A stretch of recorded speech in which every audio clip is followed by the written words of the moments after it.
Makalangga, nakabili ako ng tuna fish. O, diba?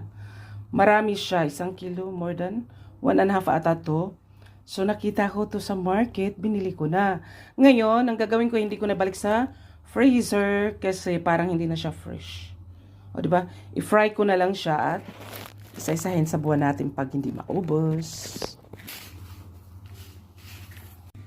At ito na nga, na-fry ko na lahat.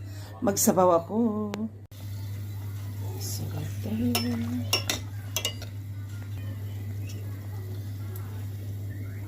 Tingnan natin ilagay yung fish.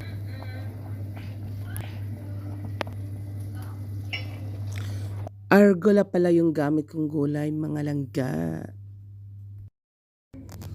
At ito nga, luto na yung tuna fish natin.